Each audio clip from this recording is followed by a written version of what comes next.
can we talk about Jack Eichel a little bit? Because I want to get your side of your thoughts on what's going on. We can. I can fill you in again. I don't want to take up too much time. No, it's fine. I mean, I just heard that. Also, I didn't realize that he's been playing for 6 years. Again, as someone who's very out of the loop on hockey, I still thought he was a very young guy. And I remember when he got drafted, I was talking to you because I was like, what are the chances that this guy is a bust? Because something that's huge in the NBA is that somebody will get drafted really high and then nothing happens to him. That happens in the NHL for sure. Okay, but you said it didn't happen as much, and you also said that, I think it was with Jack Eichel, that you had never seen a guy that was like talked about in this way before. Yeah, when him and Connor McDavid, so Connor McDavid was the first overall pick, Jack Eichel was second overall pick in 2015. They both were, Connor McDavid has since proven to be what I will throw a hot take, potentially the greatest NHL player of all time. I don't think he'll ever catch Wayne Gretzky statistically, but like he surpassed 100 points this year in a 56-game season, which is, in today's NHL, I mean, that's ridiculous. In a regular season, he would have had almost 30 more games. He could have been putting up close to 200 points, because I think he's at like 105 or somewhere around there. But fast forward, the Sabres, absolute dumpster fire. Yep.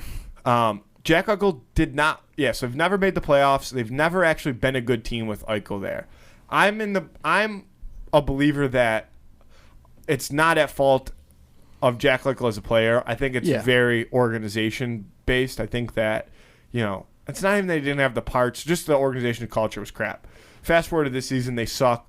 So he comes in with an injury, and people that watch the Sabres a lot, or watch hockey a lot, knew that Jack Eichel was playing injured all season. It was very, very obvious. They could, before he announced it, you mean you could just tell? Oh, big time. Okay, gotcha. Yeah. It was a herniated disc, right? Yeah, in his neck. So then it comes out more recently that he has this herniated disc in his neck, and the Sabres say that he will return for the end of the season. Turns out that he doesn't.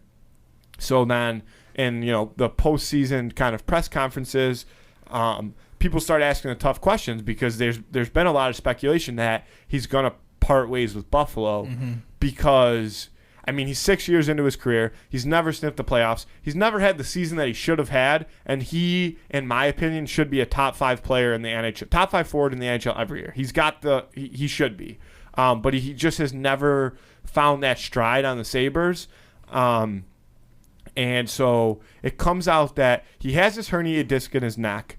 The reason that there's been such a disconnect now, which is his words, not mine, a disconnect with the organization, is that whatever the injury, whatever the herniated disc in his neck is, he believes that his best and quickest way to recovery is to have this surgery that'll repair the entire thing. Whereas the Sabres, like team doctors, are telling him that he can recover without the surgery. So he wants the surgery. The team doctors are saying that he can't get the surgery. And this is where it gets a little tricky, because in the collective bargaining agreement, this is why they give players the right to a second opinion, right? But I don't know personally exactly how it works under contract, because then once you start doing virtually an elective surgery, there's risks involved, right? Like there's always risks in surgery. Potentially elective surgery. Sounds like it depends on who you ask. Yes, and he wants the surgery. The Sabres don't want him to get it. He wanted to get it already during the season. He didn't want to return. The Sabres wanted him to return because he wanted to be ready to go to start next season. Now we're not sure if that's going to happen. And so there's all this. Yeah. There's just a lot going on as far as it seems like the organization has kind of, and it's kind of a tough position, because it's easy.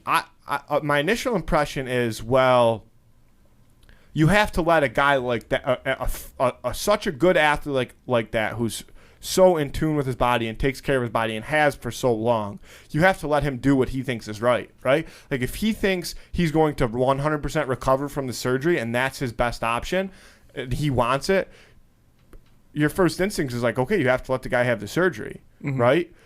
But at the same time, and actually the reason that I thought of this point was a conversation with our father. Well, if you're the Sabres and say the surgery doesn't technically go as planned, then are the Sabres still on the hook for his contract? I mean, he's still got, I don't remember when he signed, let's say 5 years, $10 million a year left on his contract, right? So now what's the, I don't know. There's a lot of different moving parts to figure out what's going to happen. See, this is what's crazy to me. This is like part of a quote of his that I saw was that it's not his decision alone and that the team has a say. That's crazy to me. I had no idea that was a thing. Is it like that with other sports? Do you guys know?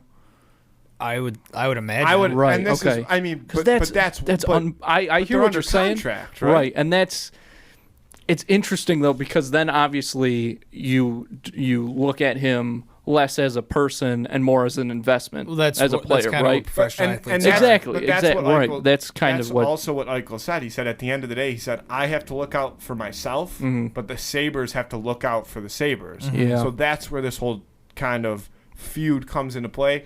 I think it's really sad because I'm with 90% certainty going to say that Jack Eichel will not start the season on the Buffalo Sabres next year, which sucks because I remember how excited I was when they drafted him and how excited the city was and like this is going to turn us around, and it's done nothing of that nature. I don't think he's at fault, and I don't think you can blame him for wanting to go somewhere where he can feel that he can succeed, because you hear it now more than ever, and we've talked about this in the past, that as much as we look, you look at these professional athletes like investments or not humans, but they deal with the same, mental struggles that everybody else goes through. That's right. Like when you're a guy that has that much talent and you know that you should be performing at this level, and for whatever reason you just haven't been able to find that, think about how mentally stressful that is. Then all of a sudden you herniate a disc in your neck and you just want to get better by having a surgery, and the team that you're under contract with is telling you, no, you can't have this surgery. Yeah. Imagine if it were any like normal person. Obviously it's not, but imagine somebody telling you that you can't get this surgery to fix your back. But yeah, I mean, I again, knowing pretty little, I completely agree with you. I just can't imagine a player of his caliber spending the first 6 years of his career, what's the average hockey career? Probably, I mean, for guys like him, a lot longer. Sure. But well, he's potentially, 24, well, 25. he was 18 when he got drafted. That was 2015. But still, relatively speaking, for any professional sport, it's not very long. And to spend the first 6 years, a guy with that much potential, that much legitimate skill, I mean, holy shit. I'd be like, what the fuck is going on? Can you imagine, like, 18-year-old Jack Eichel seeing where he's at now? Like, there's no way this is how it was supposed to go down. So as a Sabres fan, it sucks. Yeah. But as a person, and as a hockey player, you have to hope that Jack Eichel gets the fuck out of here. And I feel bad just for saying that, because I wish I could go in and have a chat with him and be like, dude, you just got to. Well, you just follow him into the bathroom again. But the thing is, that's not even a true story. That is a true story. But like, you just want to say to him, things are going to get better. But at the same time, people have been saying that to him for the past 6 years. Exactly. And I never followed him into the bathroom. You did follow him into the bathroom, but that's okay. What's the story with we talked about it before. We just saw him one time, and yeah, we saw him at a local establishment. And Matt said, "I'm going to go get his autograph. I'll be right back." No, somebody said, I think my mom was like, I think that's Jack Eichel walking by.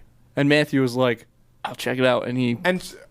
So I definitely agree that my first instinct was to check it out, but like my checkout plan was to like go to the bathroom. I don't think that my intentions were to follow him into the bathroom. It just so happened that you were both going there. He ended up going to the bathroom as well. And Matt's standing there. No, I didn't. No, I was very nonchalant about it. I kind of just moseyed my way along and didn't make a scene. So Jack Eichel, if you're listening to this, one, I'm sorry for you. I wish that you could stay in Buffalo, but I will not be mad at you if you don't. And I did not follow you into the bathroom that night.